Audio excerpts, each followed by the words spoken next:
Welcome to Keep What You Earn, your judgment and jargon-free zone for entrepreneurs of all levels. Get ready to learn how to scale your business, save money in taxes, and create a business that grows your wealth. If it feels like the financial side of business is like eating your vegetables, well, then think of this podcast as the ranch dressing to make the process a little more enjoyable. My name is Shannon Weinstein. I'm a CPA and business owner on a mission to simplify money and empower others through knowledge. I hope this episode inspires you to take action, but remember that the information we share is for educational purposes only and is not individual tax advice. Now that we got that out of the way, let's start the show.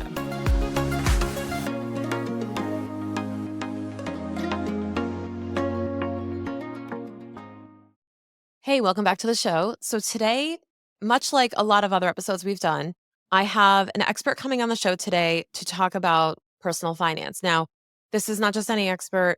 I absolutely adore her. She is an author of the book Emotionally Invested, which is available right now. She is also a CFP, which is a certified financial planner. She works with Raymond James Financial Services. She knows her stuff, okay? But she's really freaking cool. She has a very approachable and casual way of addressing money things. Sound familiar? You can definitely tell this is a woman after my own heart because she approaches money and finance very similar to the way I do. So if you enjoy this show and the way I distill topics down, you're going to love her. Her name is Mary Clements Evans. Again, she is amazing. She is so smart. She has the chops and the credentials to back up what she's saying and to know all of the science behind the numbers. But the very rare skill set that she has is also being able to communicate in an effective way with analogies to describe the concepts in a very easy to understand way. We're going to talk about the FOMO and FORO. Trust me, you'll understand what those mean in a second. We're going to talk about those profiles of different customers of hers. Hey, Mary, welcome to Keep What You Earn. Hi, Shannon. How are you today? I'm doing great. How about you? Excellent. Awesome. So guys, I just had to catch up with Mary a little bit before we hit record, as we usually do. You know, we're meeting each other for the first time. And I think we had one of those stepbrothers moments. Like, did we just become best friends? Because we both curse, but we put together nice for these types of events, and I love it. Mary, would you mind, for those who don't know you, just giving a brief intro about you and your background before we dive in? All right. Well, I actually graduated with a degree in accounting, and I spent about 25 years in corporate America, a lot of Fortune 500. And then the company I worked for was closing, so I left there, spent the summer swimming in the pool with my girlfriends before we go back to work. I didn't really have to go back. I was, pretty well set financially, but mentally and emotionally, I had to go back. So somebody offered me a job as a financial advisor. I hadn't really thought about it. I didn't want to leave the area because my mom was dying of cancer and I was her caretaker. So I wasn't going to leave. So I took the job. I did not like the firm I worked for, but I loved what I did. So I thought, if I'm going to do this, I have to have my own company. So I started my own firm at 52. Went to zero income. So that was fun. For almost a year now. Around a year, it gets nerve wracking. I'm sure you know that, Shannon. Yeah, for sure. For sure. I did it my way. And I trade through a company called Raymond James, a very large firm. And within 10 years, I was in the top 100. And I just did a little different, no cold calling. Well, here's what I love about that is that the industry didn't push you out of the industry. Like, you were able to delineate between, I love what I do, I don't like who I work for, or I don't like this environment I'm in. What allowed you to split those up? And what was kind of the trigger, if you will, that made you realize that you didn't like where you were? Well, I really thought that they were doing some things that I considered unethical. That was one. And number two is I wasn't given the leeway to do what I thought was best for me. That was probably my two main drivers.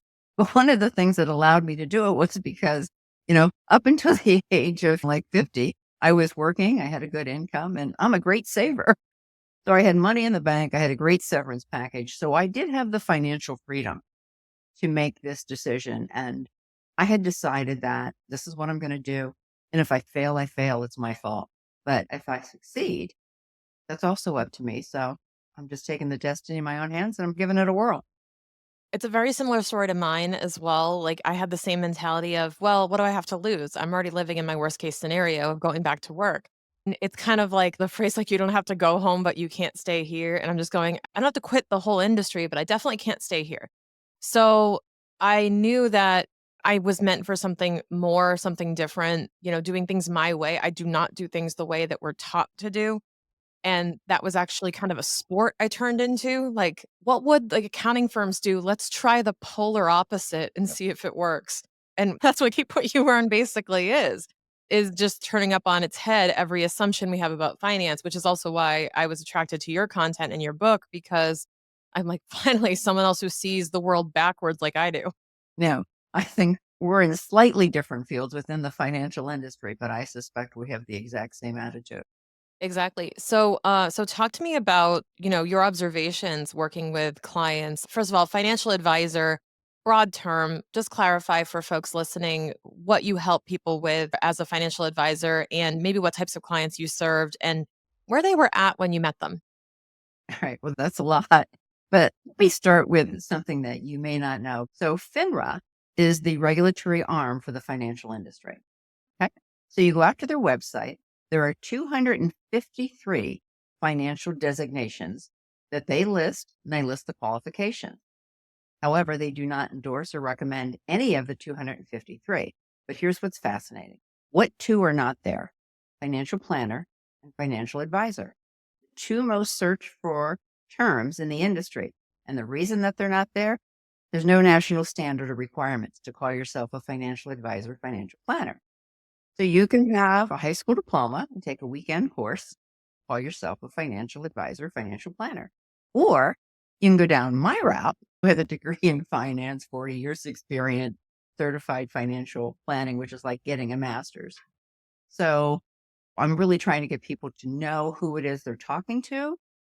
Part of my book is to say that the industry needs to step up to the plate and change this. You go to a doctor, you know who you're talking to. You go to a CPA, you know who you're talking to. You hire a plumber, you know what their qualifications are. Financial advisor, financial planner, you have no idea. And I don't think it's your responsibility. I agree. It's very similar to a tax professional. There's no barrier to entry to be a tax professional. You basically just have to say, I do tax returns. And most people don't know that you don't have to be a CPA to do those things. And you definitely don't have to be a CPA to work at a CPA firm, believe it or not. So you have to be careful with knowing the designations, but knowing what's the experience level and expertise of the person you're working with. So, mostly what we do, we do full financial planning. I'm really, really big on financial planning. We do the investments and the portfolios, but I spend most of my time with the clients going over their plan because that's their responsibility is their plan. But I think what struck me the most when I started in this, every time I get a new client in, regardless of their education, their level of knowledge, the amount of money that they have within the first 5 minutes, they're apologizing to me for what they don't know. And I'm like, oh my gosh, this is terrible. So I use humor a little bit, which I know you've already picked up on. And I tell people, oh, you want me to judge you? Well, if I'm going to do that, I'm going to have to charge you more because it's a lot of work and I don't like doing it. And then everybody laughs. We bring down the temperature. I explain to them that doing all this is not your job. I've been in the business one way or the other for 50 years. And I still find things every week I didn't know about. Yeah, and you use the term financial therapy. And I feel like it is like that. And therapy over the past couple of decades, we'll say, has become less stigmatized, less of like a taboo thing. Like, I feel like people talk about their therapist now openly. And it's kind of in a similar vein. It's like my financial planner. Admitting that you're getting help in this area is a great thing. But also, I think as professionals, we also feel like therapists a lot because this is how I phrase it. I said, I see them financially naked. Oh, for sure. For sure. And I don't know about with what you do, but one of my jokes is that money is, well, first, it's highly emotional, but people are so nervous to talk about money and it feels so private. And I've often said, I think I could get people to tell me about their sex life easier than how much money is in their savings account. This is true. We're doing it twice a week, but when you ask them how much is in their savings account, it's like, oh, that's personal. It's like, Sex in the City and Samantha, that character, and I'm like, "I bet she doesn't even talk about money." Right. Even Samantha doesn't talk about money. Like, it's a crazy thing to think about because I think for me, growing up in an environment my dad was a CPA, we've always been exposed to this type of conversation. It took a lot for me to understand and acknowledge like, "Oh, wow, this is, like, a really sensitive subject." And similarly, I've had people apologize for what they don't know. And I'm going, oh my gosh. And like, no wonder people are afraid of this stuff because they're afraid to even admit what they don't know at the fear of judgment. And that's why we always say judgment and jargon free zone over here. It's so important to create that safe space. Oh, it is. And there are so many people out there, which, will go unnamed.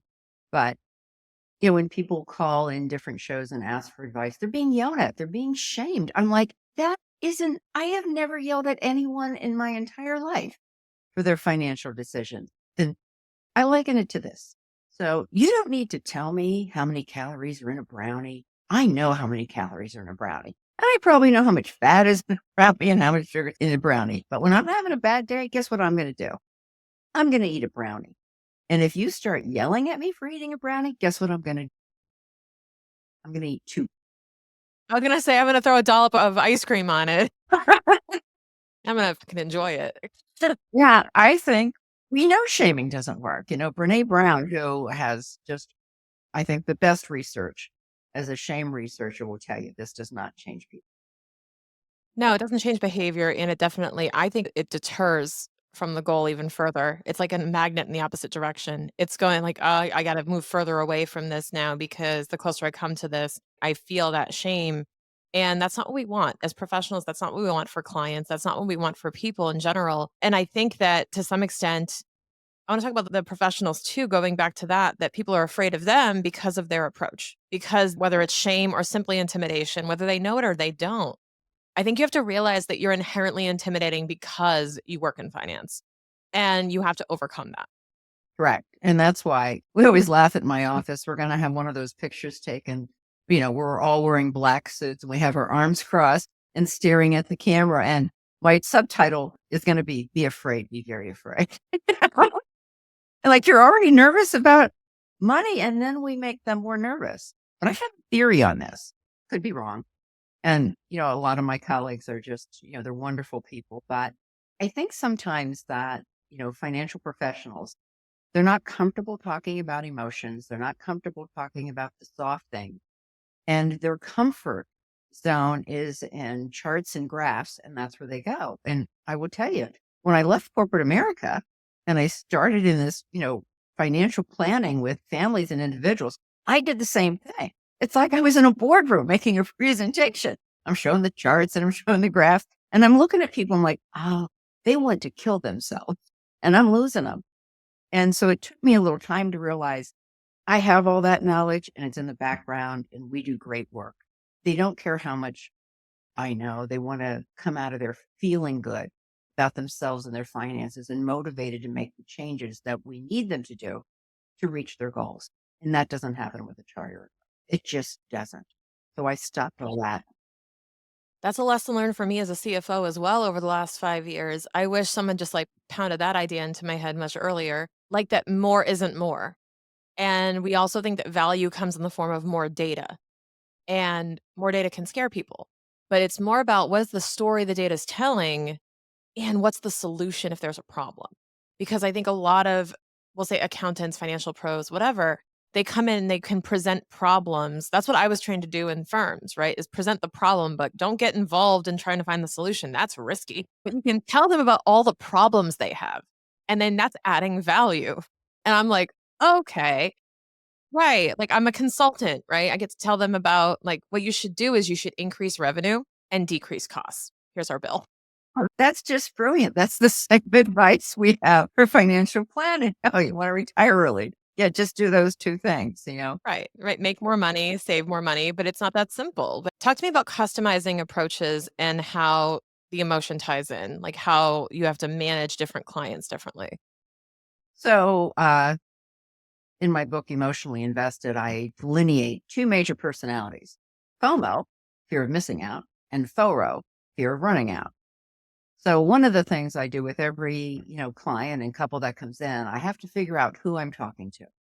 Is it a FOMO or FORO? Because they look at money so differently, they handle it differently, they're going to be motivated differently. So these are actually not pie in the sky ideas. In a way.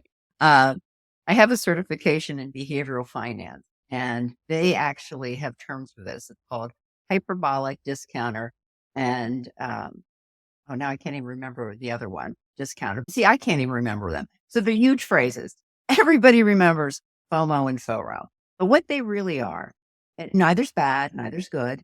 It's just figuring out who you are. So FOMO is somebody who's hyper focused on today.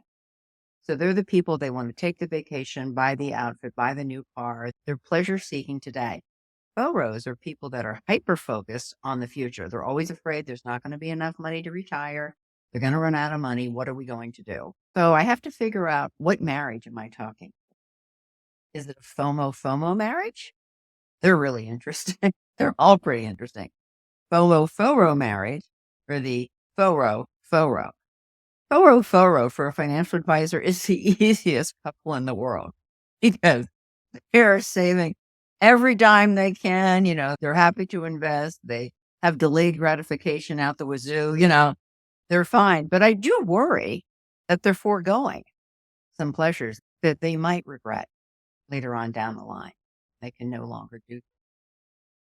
So we sort of gauge everything around those different personalities and how to chat with them. The FOMO, they don't come in to see me till fairly late. Usually an incident has happened. They got laid off. Retirements, right around the corner. There's a healthcare crisis. Now, they've been having a good time up to now. They have traveled the world. They're so interesting. They have been everywhere. Their house is lovely. They're driving nice cars. And I have to be very careful when I do the retirement plan, because I know when I do the retirement plan, based on their current action, it's going to be bad news. So I try to be very careful with people and say, look, this is just our starting point. This isn't the ending point. Where you begin isn't where you finish. We're going to have to make some adjustments. We can do that. And let's see what we have to do. Most people I can get to make changes, at least enough to get them retired. Every once in a while, though, I come across a couple that I can't get them to stop spending. So I'm friends with them, but professionally, this isn't going to work out. And then when you have the mixed marriage, the FOMO-FORO, you have to figure out who's the dominant one and try to get that negotiation between the two of them. But here's something I always say, and this is where, I think financial infidelity happens a lot between FOMO and FORO. So FOMO is hiding money or expenses because they don't want the FORO to yell at them. And the FORO is hiding money because they don't want the FOMO to get access and spend it. And I can't begin to tell you the number of couples who've been married, happily married, 30, 35 years. They come in to see me. I can tell they've never really talked about money. I start to ask them what their goals are, what their plans, what their spending is. They've never had the conversation. And many of my clients to this day won't talk about this until they're sitting in front of me. Same. Oh, interesting. So even with the entrepreneurs and what you're doing. Yeah. So my version of that is we come up with a profit plan and we look at their cash flow, because we're just the beginning of the story, as we call it. We're the earnings machine, and then they have the investing machine. This is a way you get earnings, is your business, or it's a way you're building an asset. So we look at, what do you need to be harvesting from this tree in order to be happy? So we also look at personal cash flow needs. And I ask this question all the time in our first meeting, in our kickoff, right? I just go, talk to me about your personal cash flow needs so that we know that you're paying yourself enough, because it affects your decision making. It affects how you see your business. It affects how you see me. It affects our relationship. If you feel like I'm withholding money from you or you're not making enough money, then that's going to come into everything that we do together, emotional. So the first thing I'm basically thinking is, like, do you have a healthy relationship with the cash flow of your business in terms of what you're extracting from it for your personal needs? And if you're not, it's tense. So we start with that. And you'd be amazed, well, maybe you wouldn't be, at how many people have no freaking clue what their actual cash flow needs are. They're pulling what they feel like they can. They're pulling what's left over, right? They're pulling all the apples nobody wanted out of the tree. And of course, they're not happy, because they're saying, well, we had to reinvest in this, reinvest in that. They put their business first and them second. And then when you're paying yourself what's left over, you're not really happy about it. You're not prioritizing yourself. And of course, they're saying, well, we just take what's left over and we make it work. Our lifestyle accommodates what we can harvest versus the other way around.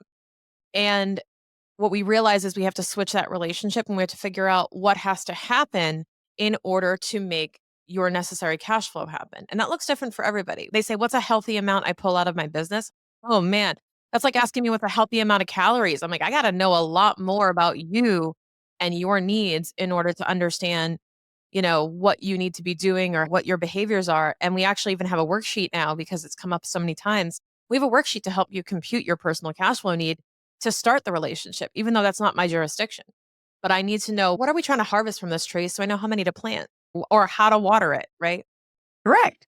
Yeah, that's fascinating because I'm going through the exact same thing. And so I ask people like about all their goals and their cars and educating children, all that. But my favorite is when I get to the end and I say, okay, right now, today, on a net basis, how much are you spending, per month or per year? I never have the person that can answer that. They will tell me what their fixed expenses are. This is my mortgage. This is that. They can never give me the number. So when I started, I realized, okay, this isn't going to work because I can't rely on them for the answer. So now I ask people, tell me what your net pay is. Everybody knows what their net pay is. And how often do you pay, twice a month, once a month, whatever it is. Okay, so I multiply that out and I come up with a number. Let's just say it's 10,000. I never go. I say, now, do you have money going? And they say, I have money going into a savings account. Okay. Was the savings account higher at the end of each year than was the prior year? Well, no, because then we take a vacation. I said, it doesn't count. So, you can only tell me anything that is being saved on a permanent basis, one way door. Because then it doesn't come out. And then we start with that number. And it's fascinating that people are shocked. And I love it when I get usually a FOMO, and I calculate it. I know I had one, and I said, you're spending about $14,000 net a month. And he's like, no, we're not. She's not saying anything. They look at each other, they look at me. They look at each other, they look at me. The first person to look down knows the answer. And then she's like, yeah, I think that's about right. And he's like, what do you mean that's about right? There's no way we're spending that. How is this paid off? How could we be spending that? I always have trouble in my office, by the way. Oh, and we keep paydays for the office because we think paydays are pretty funny. Hey, did you know that you can actually see my face and watch this episode on YouTube? If you're not already subscribed to our YouTube channel, make sure you head over there and you subscribe and check out all of the guest episodes along with some of my solos. We're posting every single week on YouTube. See you there. You know, I should do that before our kickoff calls. I should have them like bring the box of cookies to the first call, especially when it's husband and wife teams that are business owners. I get a lot of those, and that's very similar. It's spouses who are together and running a business. One manages the finances, one doesn't. One doesn't really know what's going on typically. Um, we had a transformation recently where the husband was typically interacting with me and the wife started showing up to more calls, and she had been, like, allergic to the finances the whole time before we started working together.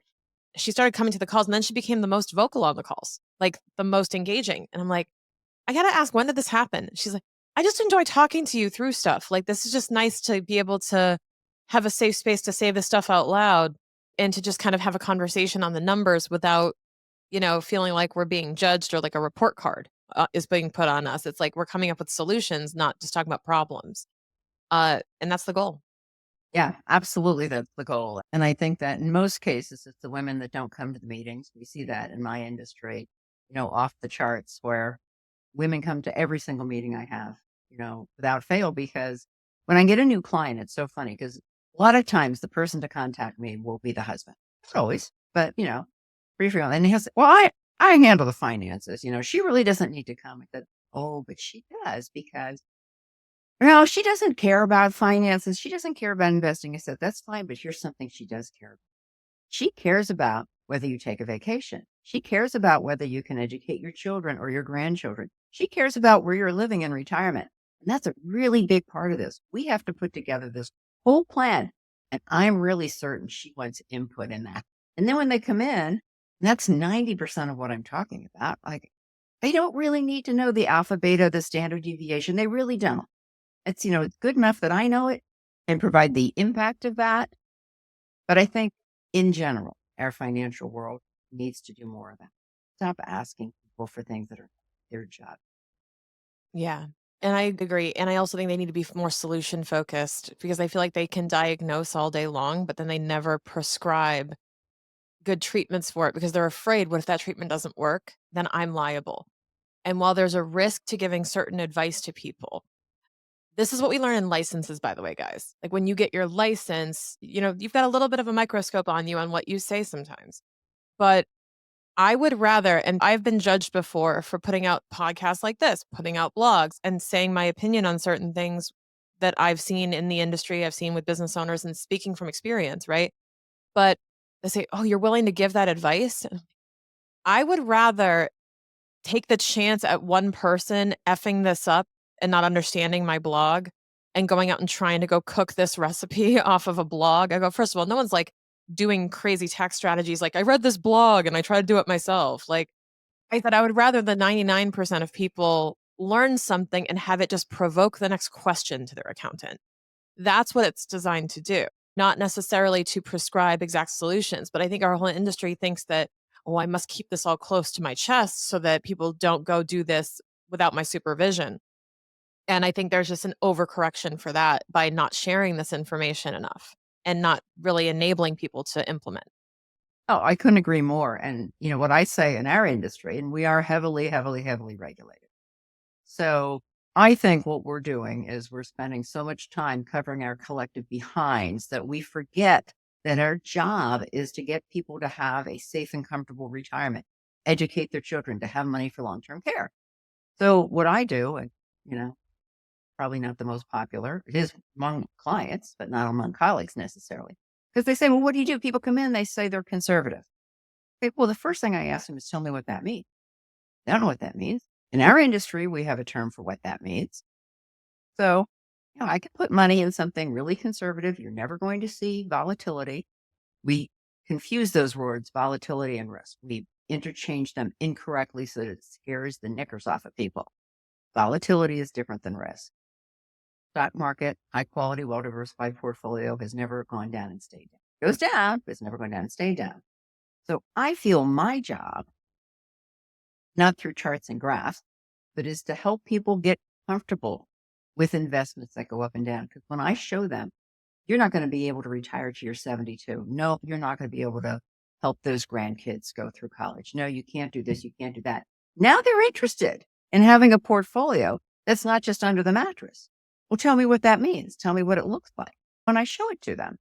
And it's like, hey, every couple of years, this thing, the stock portion of this is going to go down 20% or more. And I've studied old down markets for 140 years because besides this lively exterior, I'm a nerd. And we know that in almost all cases, it's back up in 2 years. So one of my hard and fast rules, again, this is emotional behavior so that they're comfortable. Any money that you think you might spend in 2 years, because we do the cash flow, every year forever, has to be kept in cash or cash equivalent. Another 2 years has to be kept in something pretty conservative where you're not going to see much volatility. Even the Great Depression was 2 years and 4 months. So we've never had a period go over 4 years. But long-term money, money to make wealth, to build multi-generational wealth, to get you retired, to pay for long-term care, has to be invested for some growth. Now, every now and then I get somebody in that they don't need that growth. And if they want it all under the mattress, happy to do it. But this is how much money you're leaving on the table. So that's up to you. My theory is I'd rather my clients make the money than someone else. I trust them better with the money. And I think that a lot of that ties into, again, back to the emotion, because volatility is also emotional because it's the short term emotional like peaks and valleys. And it's why I hear a lot of advice saying, like, just don't check the stock market daily. Like, don't look at that. If your strategy is to invest for long term growth, then have a long term visibility into that and not obsess over the micro movements, right? Yeah, correct. I mean, the term we talk about is anchoring. So if you know what the market was yesterday and today it's down, 700 points, you're like, oh my God, that sounds absolutely terrible. So when we show people their financial performance, we start from the first day they came into it. It's where you are cumulatively, not this week, not this month, not this quarter. I'm not trying to time the market. I'm not trying to beat anything. And that helps them, really calm down.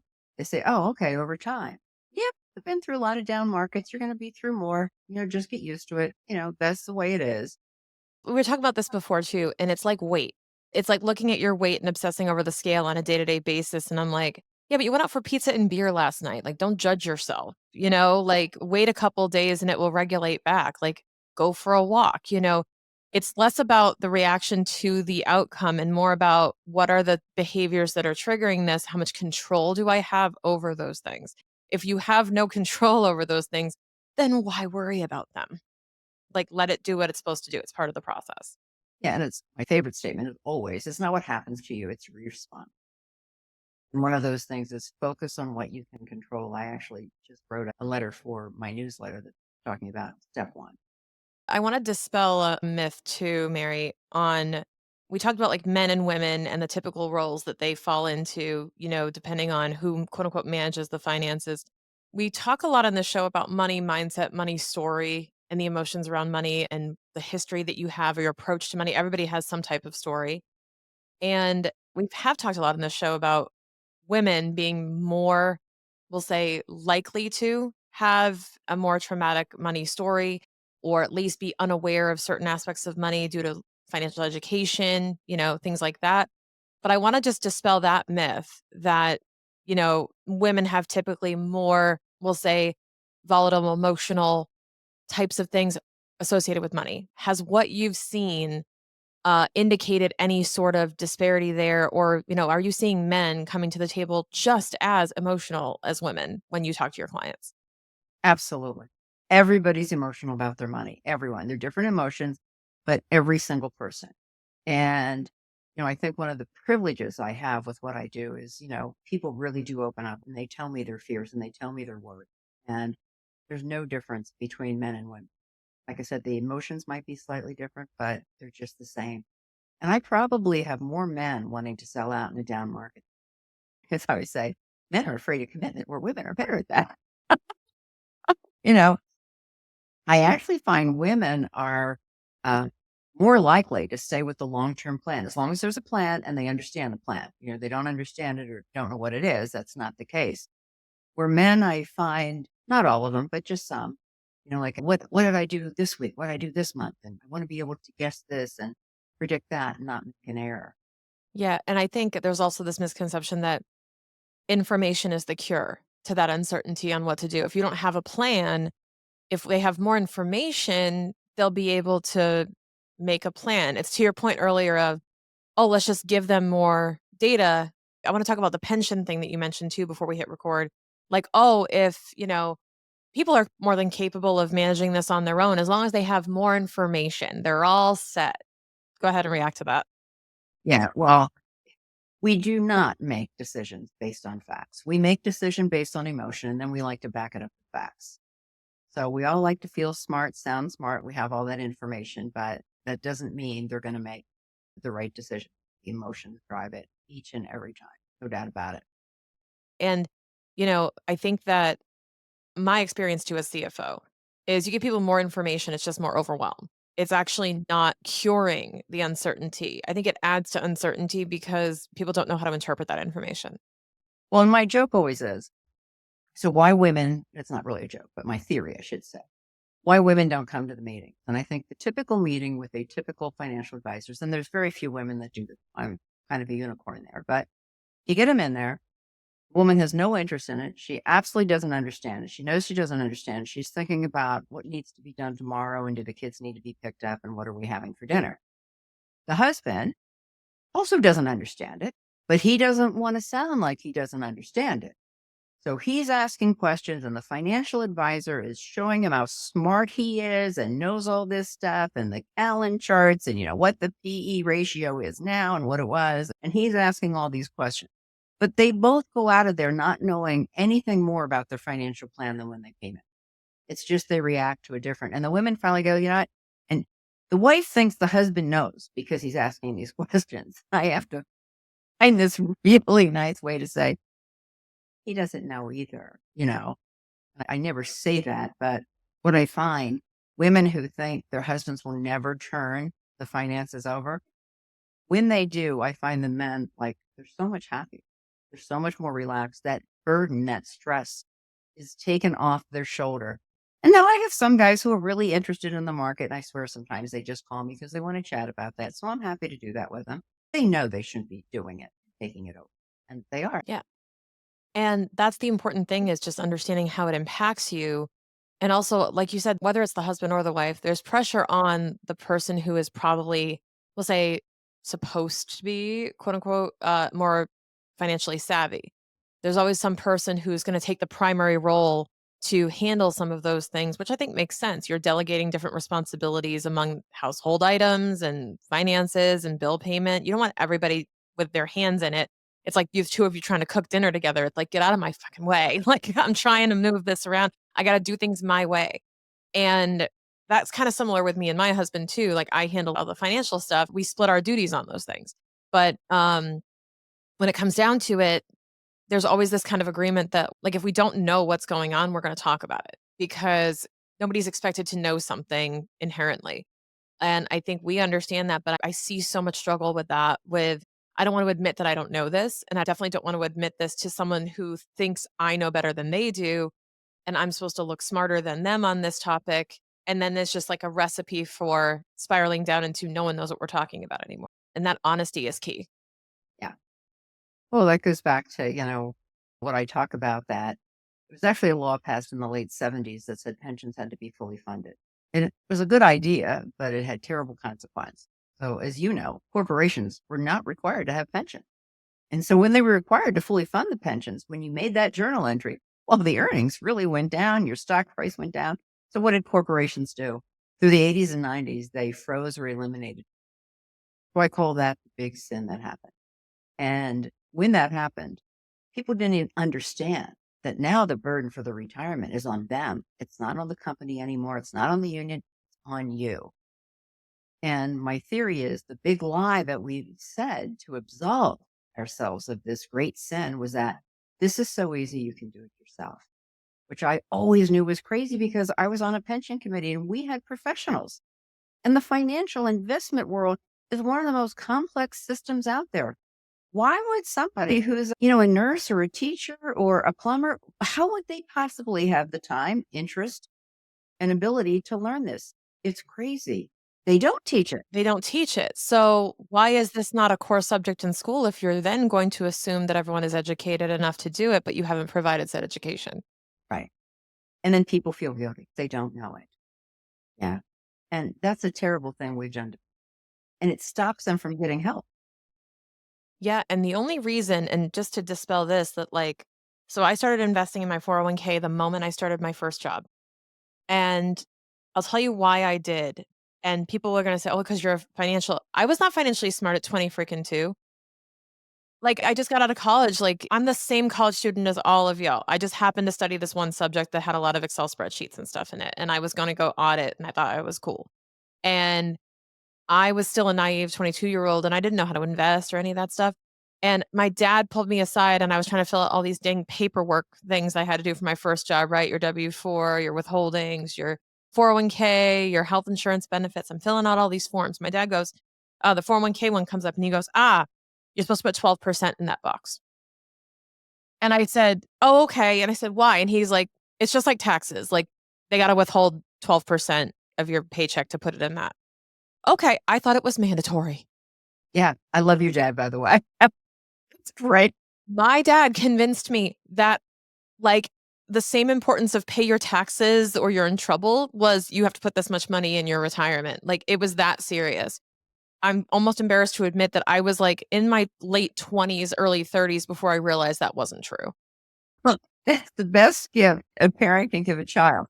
I was like, "What a sick joke, dad." And he had passed away before I figured out what he did. So I'll tell you my story, which is not nearly as good as yours because 4Ks didn't even exist when I got out of college. But I did work when I worked for Kellogg's, actually. I worked for there for about 7 years and there was a pension. And so I'm going to leave the company and the pension's not a lot of money. This was a long time ago. So it was like $7,000. And so I said something to my mom and she said, oh, yeah, you should probably take that out. So I cashed it out. I bought a ring. Since then, the ring has been stolen. Oh, but if that's $7,000 compounded, invested in stocks, it would probably be worth like, 100,000 today. Thank goodness you had the advice that you did. And I didn't appreciate it. So I thought that was just a thing. And then we started talking about money a little bit more when we got older. We talked to friends and colleagues. And I was hearing people in their 30s, us millennials, right, complaining that we don't have, especially when COVID hit, things like that, going like, "I don't have anything in retirement." I'm like, "How do you have nothing in retirement? Didn't you do, like, the required 10 to 12%?" I didn't say that out loud, but I was, like, then Googling, I'm like, "Was this a thing?" Like, you know how your parents had words they said in the household, and you're like, "That wasn't English." Like, that was just my parents using those words, especially Bostonian, these weird ass words that they had, like, nobody says wicked. Um, so you figure out these little things when you get out of your bubble and you go, "Oh, oh, that's not a thing. Ah, I see you, dad." So that was a really funny, realization, but I also went, "Oh my god, like, that's not a real thing," and then I unraveled that back into, "Why is that not a real thing?" And that was the best thing that could have happened to me. Why is no one else getting this advice to go do that? Why is no one else doing that? Why is there no, Michael Keene telling all of you the same thing that he told me? Because I'm like, if everyone had just done that, that would be a great way to also curb your lifestyle because you're used to living at 10% less. You're used to that being just part of your daily life. And installing those types of habits. So I think that when you can't get proactive about those things and you don't have that, like, there's no question you're going to need some help from a professional to then really kind of get into a rhythm of adopting those habits if you don't have them early on. I think that's so key. Well, and I tell you, I get couples that are in their 50s and they no 401k pensions, or maybe a pension a long time ago that was frozen. They're planning on retiring at 62. And, when I have to have the meet and Jesus meeting with them, and they will say to me, "Well, my parents were fine. And, they never said anything." And I'd ask them, "What your parents do? Where they work?" Well, maybe mom was a teacher. Maybe dad belonged to the United Auto Workers. These were substantial pensions. Healthcare was paid for. It was a completely different world. And they didn't even realize, because, they're not in the financial field like you and I are. They just didn't know. They're not bad people.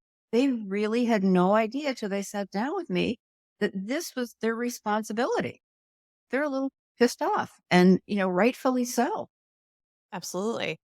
I love these stories too of like real people, that are a little bit later in life too, or they haven't done anything wrong. They just maybe haven't taken advantage of all the opportunities available because they don't see them or they don't know where to look for them. And that's the key thing is approaching it from that standpoint and being able to say, well, this is what we have now and this is what we're going to do so you can accomplish your goals. And, I know that you have so many stories of these different clients and scenarios and that folks can really relate to these. And that's the key thing is like coming at it from the standpoint of storytelling and examples. And I know that's what your book does, distilling basically, as you put it, 2 decades of financial therapy, into this book. So, Mary, if you could just tell our listeners where they can get a copy of this book if they want to read more from you and just hear more of your approach to finance. Well, thank you. Well, the book is called Emotionally Invested. And right now it's available on Amazon. It's available for pre-order. It's going to ship March 25th, but it will be in Barnes and Noble. It will be on all the other sites. It is available as a Kindle edition as well. I will be recording the Audible portion. We haven't gotten to that yet, but it will be available on Audible a little bit down the road. Probably this fall, it'll be in all the airports. I think we're waiting to fall to put it in the airport. Amazing, guys. Go pick up a copy of Emotionally Invested. Mary, thank you so much for joining us today. And I look forward to our next conversation. Yeah, this was great, Shannon. I really enjoyed talking to you. I think the work that you're doing is absolutely phenomenal. So thank you for that. Thank you. When it comes to scaling your business, your core offer is the foundation of your success. If you're finding that your margins aren't exactly supporting the cost of running your business, well, it's worth taking a closer look at your pricing strategy and your direct costs to hack it and figure out what your constraint is. Sometimes all it takes is small adjustments, like fine-tuning your pricing or streamlining your expenses. These can make a huge difference. Join me for a power session and let's dive deeper into the profitability of your core offer. All the information is in the show notes below.